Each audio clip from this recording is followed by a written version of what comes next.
രാമപുരം അഗസ്തീനോസ് higher secondary സ്കൂളും ഹൈസ്കൂളും മറ്റ് പഠന വിഭാഗങ്ങളുമെല്ലാം ഈ ദേശത്തിൻ്റെ ഏറ്റവും പ്രധാനപ്പെട്ട കാര്യങ്ങളാണ്. ബഹുമാനപ്പെട്ട ഹോസ്റ്റൽ വാർഡനച്ഛനും എസ്തീന്തി അച്ഛന്മാരും കുഞ്ഞച്ഛൻ്റെ അച്ഛനുമെല്ലാം ബഹുമാനപ്പെട്ട വികാരിയച്ഛനോട് ചേർന്ന് ഈ ദേശത്തെ കലാലയങ്ങളുടെ കാര്യത്തിൽ ഒന്നിച്ച് ശ്രദ്ധിക്കുന്നു എന്നതും വളരെ വിലപ്പെട്ട കാര്യമായിട്ട് എനിക്ക് തോന്നിയിട്ടുണ്ട്.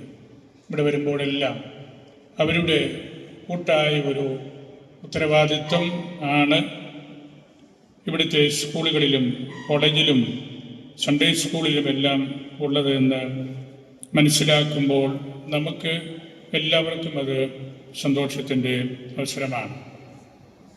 ഈ വലിയ ഹാള് നിറയെ കുട്ടികളുണ്ട്. നരച്ചൻ പണിയിപ്പിച്ച പാരിഷ് ഹാളാണിത്.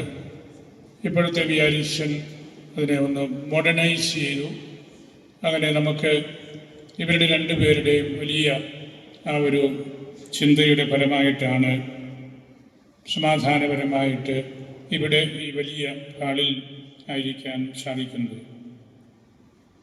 ഇന്ന് നമ്മൾ പ്രധാനമായിട്ടും ഓർക്കുന്നത് നമ്മളുടെ പ്രിയപ്പെട്ട സാബു മാത്യു സാറിനെയാണ്.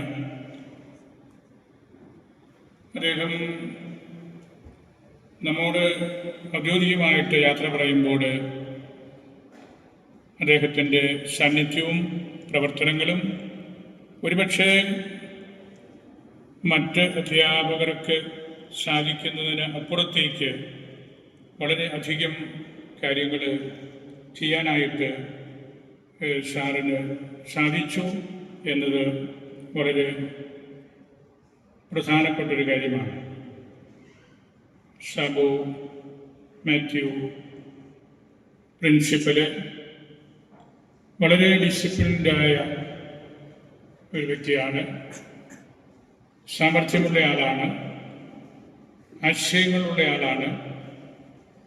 കുട്ടികളോട് ബന്ധപ്പെട്ട് അവരെ മോണിറ്റർ ചെയ്യാൻ കഴിവുള്ള ആളുമാണ്.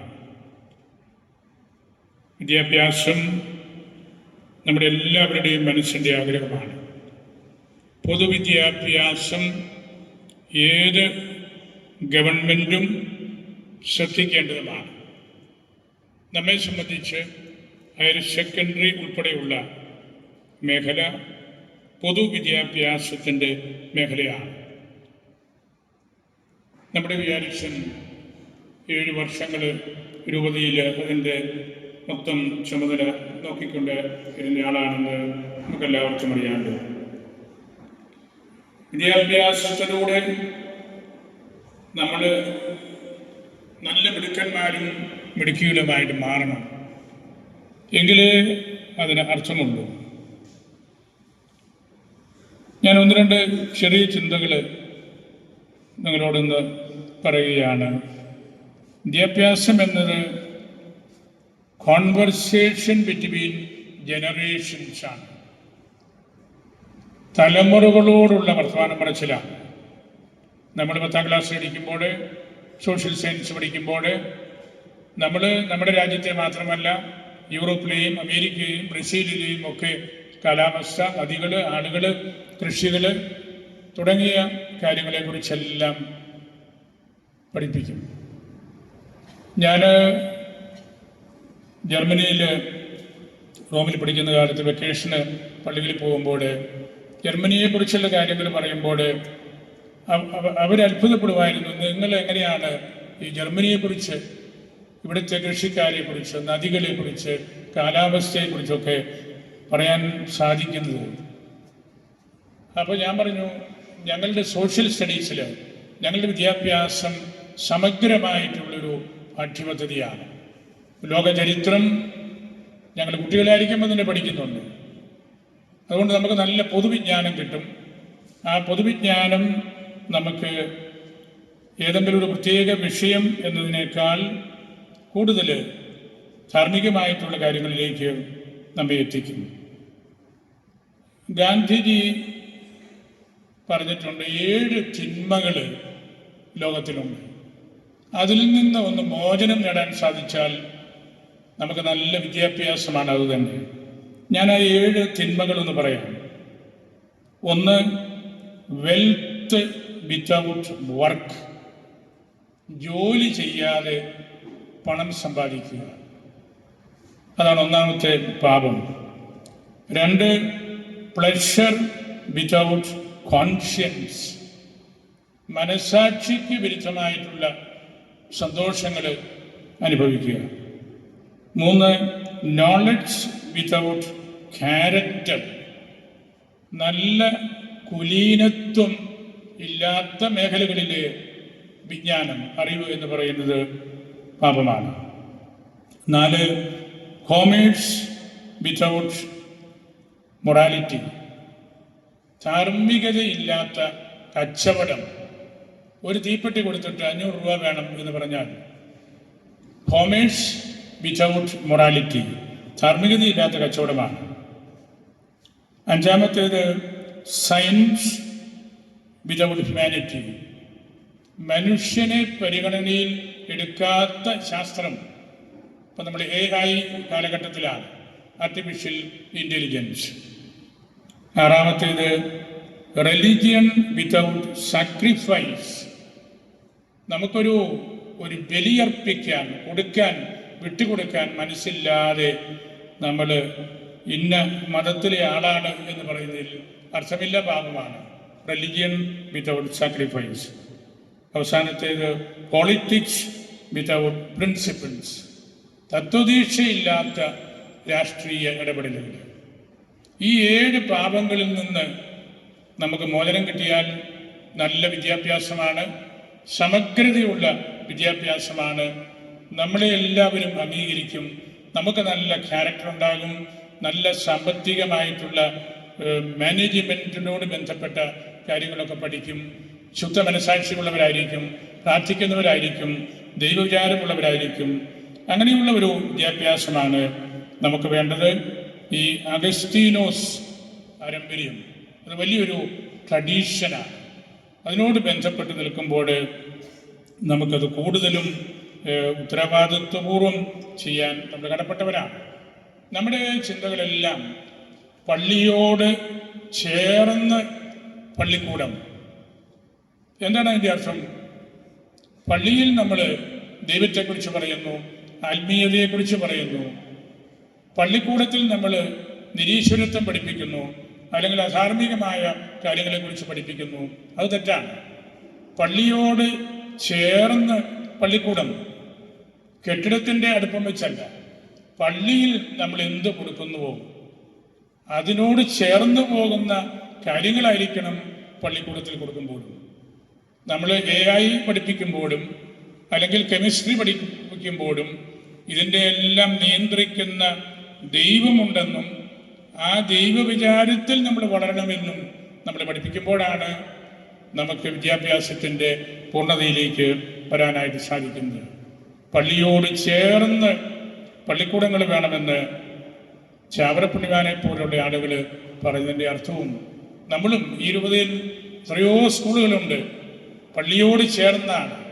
പള്ളിയുടെ ആ ഒരു വീക്ഷണത്തിന് വിരുദ്ധമായിട്ട് നമ്മുടെ രൂപതയിലെ ഒരു പള്ളിക്കൂടവും ഒരു കോളേജും പോകുന്നില്ല. നമുക്ക് 10 കോളേജുകളുള്ള രൂപതയാണ്.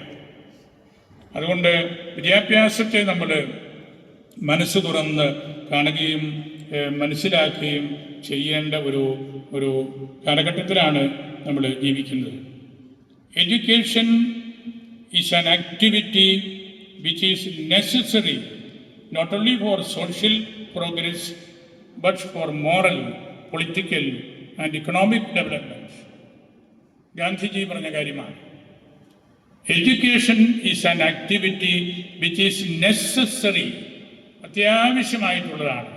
Not only for social progress, സാമൂഹിക അഭിവൃദ്ധിക്ക് വേണ്ടി മാത്രമല്ല, ബട്ട് ഫോർ മോറൽ, ധാർമ്മികവും പൊളിറ്റിക്കൽ, രാഷ്ട്രീയവും ഇക്കണോമിക്, സാമ്പത്തികവുമായ പുരോഗതിക്ക് വേണ്ടി കൂടിയാണ്. അതാണ് സമഗ്ര സ്വഭാവമുള്ള വിദ്യാഭ്യാസം എന്ന് പറയുന്നത്. ലിറ്ററസി എന്ന് പറയുന്നതും അതാണല്ലോ. അക്ഷരജ്ഞാനം അല്ലെങ്കിൽ അറിവ് എന്നൊക്കെ പറയുന്നത് അതിൽ തന്നെ ഒരു ഒരു ഒരു എൻഡല്ല.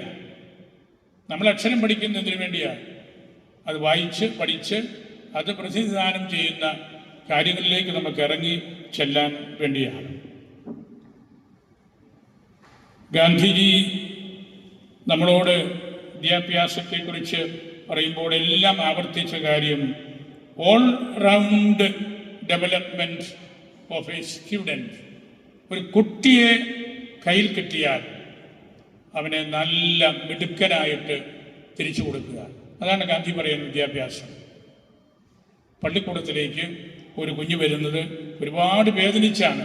മാതാപിതാക്കളെ വിട്ട് അകന്ന് മാറി കരഞ്ഞു പിഴിഞ്ഞ് ഒക്കെയാണല്ലോ സ്കൂളിൽ വന്നിരിക്കുന്നത്. അവിടെ വരുമ്പോൾ വീട് പോലെ അവർക്ക് ആ പള്ളിക്കൂടം തോന്നണം. രണ്ടാമത്തെ ക്യാൻസർ പ്രബോധനവും അതാണ്. വീട് പോലെ കുട്ടികൾക്ക് പള്ളിക്കൂടങ്ങൾ തോന്നിയാൽ മാത്രമേ അവർ സത്യസന്ധമായിട്ട് അതിനോട് ഇടപെടുകയും സ്നേഹപൂർവമായ സമീപനങ്ങളിൽ അവർക്ക് ചേർന്ന് നിൽക്കാനും സാധിക്കുകയുള്ളൂ. ഞാനത് ദീർഘിപ്പിക്കുന്നില്ല. നമ്മുടെ പള്ളിക്കൂടങ്ങൾ, കോളേജുകളെല്ലാം വാസ്തവത്തിൽ നമ്മളുടെ ക്രിസ്ത്യൻ ട്രഡീഷൻ്റെ വലിയ ഖജനാവുകളാണ്. നമ്മൾ അതിനുവേണ്ടിയാണ് ഈ പള്ളിക്കൂടങ്ങളെല്ലാം പണിതത്. നമ്മളുടെ ക്രിസ്ത്യൻ ട്രഡീഷൻ, ഈശോയെക്കുറിച്ചുള്ള കാര്യങ്ങൾ, ഗോസ്പലിനെ കുറിച്ചുള്ള കാര്യങ്ങൾ, അതെല്ലാം കുട്ടികൾക്ക് വീണ്ടും കിട്ടണം. അതിൻ്റെ അർത്ഥം മറ്റ് മതവിഭാഗത്തിൽ പെട്ട ആരും അവിടെ ഉണ്ടാകരുതെന്നല്ല. നമ്മുടെ സ്കൂളും കോളേജും എല്ലാം it is open to everybody. എത്രയോ കുട്ടികൾ ഇവിടെ മിക്സ്ഡാണ്, വ്യത്യസ്ത മതവിഭാഗത്തിൽപ്പെട്ടവരാണ്. അതാണ് ഇതിൻ്റെ ഭംഗി. അവിടെ നമ്മളായിരിക്കുമ്പോഴും നമുക്ക് ദൈവവിചാരം വേണം, ക്ലെൻലിനെസ് വേണം, സമാധാനപരമായ അന്തരീക്ഷം വേണം, ധാർമ്മികതയുടെ പൊതു മാനദണ്ഡങ്ങൾ നമ്മൾ എല്ലാവരും പാലിക്കണം, പരസ്പരം സ്നേഹിക്കണം. അതാണ് വിദ്യാഭ്യാസം. പൊതുവിദ്യാഭ്യാസത്തിൽ നമ്മളിരിക്കുമ്പോൾ ഇന്ത്യയുടെ സമഗ്രമായ ഭാഷാ വൈവിധ്യവും അല്ലെങ്കിൽ മതവൈവിധ്യവും ഒക്കെ വിദ്യാഭ്യാസത്തിൻ്റെ ഭാഗങ്ങളാണ്. ഞാൻ 6 കൊല്ലം പൂന പേപ്പൽ സെമിനാരിയുടെ കമ്മീഷനിൽപ്പെട്ട ഒരാളായിരുന്നു. 3 പിതാക്കന്മാരുണ്ട്. നമ്മളവിടെ ചെന്ന് കുട്ടികളെ കാണുമ്പോൾ ഒരു കുട്ടി കേരളമായിരിക്കും, അടുത്ത ജാർഖണ്ഡായിരിക്കും, മറ്റേ കുട്ടി കാശ്മീരിൽ നിന്നായിരിക്കും, അടുത്ത ഉത്തർപ്രദേശിൽ നിന്നാണ്. ഇന്ത്യയിലെ എല്ലാ സ്റ്റേറ്റുകളിൽ നിന്നുള്ള കുട്ടികളാണ് അവിടെ ഇരിക്കുന്നത്. ഞാനവരോട് പറഞ്ഞു, നിങ്ങൾ എന്ത് ഭാഗ്യപ്പെട്ടവരാണ്. ഇന്ത്യ മുഴുവനിൽ നിന്നുമുള്ള സ്റ്റേറ്റുകളിൽ നിന്ന് വരുന്ന വൈദിക വിദ്യാർത്ഥികളാണ് പേപ്പൽ സെമിനാരിയിൽ പഠിക്കാൻ വരുന്നത്. അത് വലിയൊരു അറിവാണ് നമ്മുടെ ഭാവിയിലും നമ്മൾ വളർന്ന് വലുതാകുമ്പോഴുമെല്ലാം. അങ്ങനെ വിദ്യാഭ്യാസം എന്നുള്ളത് നമ്മെ സംബന്ധിച്ച് ഒരു കുഞ്ഞിന് ദൈവം കൊടുത്തിരിക്കുന്ന ആ കഴിവുകളെല്ലാം നല്ലതുപോലെ കണ്ടെത്തി വളർത്തി വലുതാക്കി നമ്മളുടെ മേൽ സെൽഫ് കൺട്രോൾ ഉണ്ടാക്കുക. ഒരു പരീക്ഷയ്ക്ക് തോറ്റുപോയി, സാരമില്ലതേ. ഒരു പരീക്ഷയ്ക്ക് തോറ്റുപോയി, അത് സാരമില്ല. അതിനെ നമ്മൾ വൈകാരികമായിട്ട് എടുക്കരുത്. അതിനെ മനസ്സിലാക്കാനുള്ള പക്വത നമുക്ക് വേണം. അപ്പോഴാണ് നമുക്ക് വിദ്യാഭ്യാസമുള്ളവരെ പോലെ മറ്റുള്ളവരും മനസ്സിലാക്കുന്നത്. എന്തെല്ലാം കോലാഹലങ്ങളിൽ ചിലപ്പോൾ മാതാപിതാക്കളുടെ അറിവില്ലായ്മ മൂലം അല്പം മാർക്ക് കുറഞ്ഞു പോയി, അല്ലെങ്കിൽ ഒരു വിഷയത്തിൽ തോറ്റുപോയി, ഒരു വർഷം റിപ്പീറ്റ് ചെയ്യേണ്ടി വന്നു. അതൊന്നും ഗൗരവതരമായ പോരായ്മകളായിട്ട് നമ്മൾ എടുക്കരുത്. നമ്മുടെ വളർച്ചയിൽ ഉണ്ടാകുന്ന അപജയങ്ങൾ ഉൾക്കൊള്ളാൻ നമ്മൾ പഠിക്കുമ്പോഴാണ് വിദ്യാഭ്യാസ മേഖലയിൽ നമുക്ക് വളരാനും മുമ്പോട്ട് പോകാനും ഒക്കെ സാധിക്കുന്നത്. നിങ്ങൾ നല്ല സമർത്ഥരായ കുട്ടികളാണ്. രാമപുരത്ത് വെച്ച് നമ്മുടെ ഈ നാടുകളിൽ എത്രയോ മീറ്റിങ്ങുകൾ നടത്തി. ഒരുപക്ഷെ കലാരൂപങ്ങളുടെ ചരിത്രത്തിലെ ഏറ്റവും പ്രധാനപ്പെട്ട ഒരു മീറ്റിംഗ് നമ്മളിവിടെ നടത്തിയ DCMS മഹാസംഗമമാണ്. 40,000-ത്തിലധികം ആളുകൾ ഇവിടെ ഉണ്ടായിരുന്നു എന്ന് ഇവിടുത്തെ പോലീസ് ഡിപ്പാർട്ട്മെൻറ്റ് എന്നോട് എനിക്ക് അറിയിപ്പ് തന്നിരുന്നു. അത് വലിയൊരു സമ്മേളനമാണ്. അത് ഭഗവാൻ സച്ചനും കൂട്ടത്തിലുള്ള അച്ഛന്മാരും എല്ലാം സാറുമാരുമൊക്കെ ആത്മാർത്ഥമായിട്ട് അധ്വാനിച്ചുകൊണ്ടാണ് 40,000 ആളുകളെ നമ്മുടെ മുറ്റത്ത് കൊണ്ടുവരാൻ സാധിച്ചത്. എന്നോട് അന്ന് പ്രസംഗിച്ച ബാബ തിരുമേനിയും നമ്മുടെ മെത്രാപ്പോലീത്ത തറയിൽ പിതാവും ഒക്കെ പറഞ്ഞു, പിതാവ് എന്ത് വലിയ ഒരു മനുഷ്യ കടലായിരുന്നു ഇവിടെ. അതാണ് രാമപുരത്തിൻ്റെ പ്രത്യേകത. ഇവിടെ നല്ല ഡിസിപ്ലിൻ ഉണ്ട്. ഇവിടുത്തെ വികാരിയച്ഛനും പ്രിൻസിപ്പലിനും ഹെഡ്മാസ്റ്റർക്കും എല്ലാം ഈ സമൂഹത്തിൻ്റെ മേൽ സ്വാധീനമുണ്ടെന്നുള്ളതിനൊരു തെളിവ് കൂടിയാണ്. പണ്ട് കാലത്തൊക്കെ പറയുമായിരുന്നു, ഒരു സമൂഹത്തിന് അവിടുത്തെ അധ്യാപകരുടെ നിലവാരത്തിന് അപ്പുറത്ത് പോകാൻ പറ്റില്ല. നിലവാരമുള്ളവർ അധ്യാപകരാണ്, അവർക്കാണ് എന്തെങ്കിലും കൊടുക്കാനുള്ളത്. അവരുടെ നിലവാരത്തിന് അപ്പുറത്തേക്ക് ഒരു സമൂഹത്തിനും പോകാൻ ഒക്കെയില്ല. ഇത് പറഞ്ഞാൽ ഇവിടുത്തെ കോളേജ് അധ്യാപകർ, ഹൈസ്കൂൾ അധ്യാപകർ, ഹയർ സെക്കൻഡറി, താഴെയുള്ള സ്കൂളുകൾ, അവരോട് ബന്ധപ്പെട്ട ആളുകൾ, അവർക്കൊരു നിലവാരമുണ്ട്. അതൊരു ഇൻ്റലക്ച്വൽ ആപ്റ്റിറ്റ്യൂഡാണ്. അതിനപ്പുറത്തേക്ക് രാമപുരത്തിന് പോകാനൊക്കില്ല. അത്രമാത്രം കുട്ടികളുടെ മേൽ മാത്രമല്ല, ആ ദേശത്തിൻ്റെ മേലും നല്ല സ്വാധീനം ഉള്ളവരാണ് നമ്മൾ അധ്യാപകരും തിരിച്ചറിയണം. നിങ്ങൾ ഭാഗ്യപ്പെട്ടവരാണ്. ഈ രാമപുരത്ത് വന്ന് ഈ സ്കൂളിൽ പഠിക്കാൻ ഭാഗ്യം ലഭിച്ചത് നിങ്ങൾ ഭാഗ്യപ്പെട്ടവരാണ്. അഗസ്റ്റിനോസിനെ കുറിച്ച് കേൾക്കാം, കുഞ്ഞച്ചനെ കുറിച്ച് കേൾക്കാം, പാളയമാക്കൽ തോമക്കത്തനാരെ കുറിച്ച് കേൾക്കാം, രാമപുരത്ത് വാര്യരെ കുറിച്ച് കേൾക്കാം. ഇങ്ങനെ വലിയ പാരമ്പര്യങ്ങൾ കുറഞ്ഞു കൂടിക്കിടക്കുന്നൊരു സ്ഥലമാണ്. അതുകൊണ്ട് നിങ്ങൾക്ക് ദൈവം തന്ന വലിയൊരു ഭാഗ്യമാണ് ഈ കലാലയത്തിൽ വന്ന് പഠിക്കാനും ഇത്ര വിപുലമായ സാധ്യതകളുള്ള ഈ രൂപതയുടെ ഈ കേന്ദ്രത്തിൽ നിങ്ങൾക്ക് പഠിച്ചു എന്ന് മറ്റുള്ളവരോട് പറയാൻ സാധിക്കുന്നതുമില്ല. രൂപത പ്ലാറ്റിനം ജൂബിലിയിലാണ്, സഭ തന്നെയും ജൂബിലിയിലാണ്. ഈശോ പിറന്നതിൻ്റെ 2025 വർഷം നമ്മൾ ആചരിക്കുകയാണ്. പരിശുദ്ധ പിതാവ് പലതവണ പറഞ്ഞു, നമ്മൾ പ്രത്യാശ നമ്മളെ നിരാശരാക്കുന്നില്ല. അതാണ് ജൂബിലിയുടെ ആപ്തവാക്യം പരിശുദ്ധ പിതാവ് നമുക്ക് തന്നിരിക്കുന്നത്. പ്രത്യാശ നമ്മെ നിരാശരാക്കുന്നില്ല. എന്ത് എതിർപ്പും, ഏതു തരത്തിലുള്ള രോഗവും, എന്ത് മാനഹാനിയും ഒക്കെ വരട്ടെ, നമുക്കതിനപ്പുറത്തുള്ള ഒരു വീടും നമുക്കതിനപ്പുറത്ത് നമ്മെ സംരക്ഷിക്കുന്ന ദൈവവുമുണ്ട്. ആ ഒരു ചിന്തയിൽ നമുക്ക് ജീവിക്കാനും യാത്ര ചെയ്യാനും സാധിക്കണം. നമ്മളിന്ന് പ്രധാനമായിട്ടും ഈ മീറ്റിങ്ങിൽ വളരെ സ്തുത്യർഹമായ ശുശ്രൂഷ ചെയ്ത നമ്മളുടെ ബഹുമാനപ്പെട്ട സാബു മാത്യു പ്രിൻസിപ്പൽ സാറിനെ ഓർത്ത് നന്ദി പറയാനുള്ളൊരു അവസരം കൂടിയാണ്. അദ്ദേഹം വളരെ വ്യത്യസ്തനായ ഒരാൾ. ഈ രാമപുരത്തും അതുപോലെ മറ്റ് പല സ്ഥലങ്ങളിലും നമ്മളുടെ ഈരാറ്റുപേട്ട, കാഞ്ഞിരപ്പള്ളി ടീച്ചേഴ്സ് ഗിൽഡ് സമ്മേളനങ്ങൾ, ചെമ്മലമറ്റം ഇടവക പാരിഷ് കൗൺസിൽ, രൂപതയുടെ പാസ്റ്ററൽ കൗൺസിൽ, ഇങ്ങനെ എവിടെ നമ്മൾ നോക്കിയാലും നമ്മളുടെ സാബു മാത്യു സാറിൻ്റെ വ്യക്തിത്വം അവിടെയുണ്ട്. പള്ളിയാണെങ്കിൽ പള്ളി, അധ്യാപകരുടേതാണ് അങ്ങനെ, വിദ്യാഭ്യാസ ജില്ലകളുടേതാണെങ്കിൽ അതുപോലെ, രൂപത മീറ്റിങ്ങിൽ പാസ്റ്ററൽ കൗൺസിലാണെങ്കിൽ അങ്ങനെ, ഇവിടെ നടക്കുന്ന സമ്മേളനമാണെങ്കിൽ അത്തരത്തിൽ അങ്ങനെ നല്ല വേര് എവിടെയെല്ലാം അദ്ദേഹം എത്തിയിട്ടുണ്ടോ അവിടെയെല്ലാം ആഴത്തിൽ ഓടിക്കാൻ അദ്ദേഹത്തിന് സാധിച്ചിട്ടുണ്ട്. നല്ല ചിന്തകളും നല്ല പെരുമാറ്റവും നല്ല വാക്കുകളും അദ്ദേഹത്തിൻ്റെ അപ്പസ്റ്റോലിക്കായിട്ടുള്ള ഒരു സർവീസിനെയും സഹായിച്ചിട്ടുണ്ട്. കേവലം ഒരു സാറായിട്ട് അല്ല, കേവലം ഒരു അൽമായനായിട്ട് അല്ല അദ്ദേഹം ജീവിച്ചത്. അദ്ദേഹം ഒരു അൽമായ അപ്പോസ്റ്റലേറ്റ്, ഒരു ടീച്ചറിനടുത്ത അപ്പോസ്റ്റലേറ്റ് നിർവഹിച്ചിട്ടാണ് പോകുന്നത്. അത് വളരെ പ്രധാനപ്പെട്ട ഒരു കാര്യമാണ്. ഒരു സ്ലീഹായിക്കടുത്ത ശുശ്രൂഷ ചെയ്യുമ്പോഴാണ് ശരിക്കും അപ്പോസ്റ്റലേറ്റ് എന്ന ആ ഒരു ഇതിലേക്ക് വരുന്നത്. അങ്ങനെ സാറ് നമ്മുടെ ഈ പള്ളിക്കൂടത്തിലും അദ്ദേഹത്തിൻ്റെ ഇടവകയിലും നമ്മുടെ രൂപതയിലും അധ്യാപകരുടെ ഇടയിലുമെല്ലാം നിറഞ്ഞു നിന്നു. അനേകം അവാർഡുകൾ അദ്ദേഹം സ്വന്തമാക്കിയിട്ടുണ്ട്. ഈരാറ്റുപേട്ടയും കാഞ്ഞിരപ്പള്ളിയും വിദ്യാഭ്യാസ ഡിപ്പാർട്ട്മെൻറ്റുമായിട്ട് അതുപോലെ രാമപുരം സബ് ജില്ലാ മേഖലയിലുമൊക്കെ അദ്ദേഹത്തിന് വലിയൊരു പൊസിഷൻ ഉണ്ടായിരുന്നു. പല സ്കൂളുകളിൽ അദ്ദേഹം പഠിപ്പിച്ചുള്ള പരിചയമുണ്ട്, ഭാഷാപരമായ മികവുണ്ട്. എല്ലാം നല്ലൊരു കാര്യമാണ്. നിങ്ങൾക്ക് സാറിനെ ഇഷ്ടമായിരുന്നു, സാറിനെ നിങ്ങൾ സ്നേഹിക്കുന്നുണ്ട്, നിങ്ങളുടെ ഹൃദയത്തിൽ അദ്ദേഹമുണ്ട്. അതുകൊണ്ടാണ് നിങ്ങൾ നല്ല നിശബ്ദതയിൽ ഇതെല്ലാം കേട്ടിരിക്കുന്നത്. എനിക്ക് അത്ഭുതം തോന്നി. നിങ്ങൾക്ക് എന്ത് നല്ല ഡിസിപ്ലിനാണ് കിട്ടിയത്. നിങ്ങൾക്ക് ആർക്കും ഒരു വർത്തമാനം പറയാൻ പോലും തോന്നിയില്ലല്ലോ. അതാണ് എന്നെ അത്ഭുതപ്പെടുത്തിയത്. നിങ്ങൾക്ക് ആർക്കും ഒരു വർത്തമാനം പറയാൻ പോലും തോന്നിയില്ല. അതെല്ലാം ഈ സാറിനോടുള്ള സ്നേഹം കൊണ്ടാണ്. സാറ് ഇത്ര മിടുക്കനായത് സാറിൻ്റെ ഭാര്യ എൻ്റെ ഇടവക്കാരത്തിയാണ്.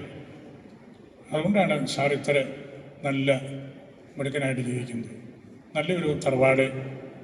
പണ്ടാരോ പറഞ്ഞു കേട്ട ഒരു കാര്യം ഞാൻ ഓർക്കുന്നുണ്ട്. A man without A woman is nothing. A woman without a man is nothing. Both are nothing without children. അതാണ് കാര്യം. ആരോ പറഞ്ഞൊരു ആപ്തവാക്യമാണ്, വളരെ അർത്ഥമുള്ളൊരു ആപ്തവാക്യമാണ്.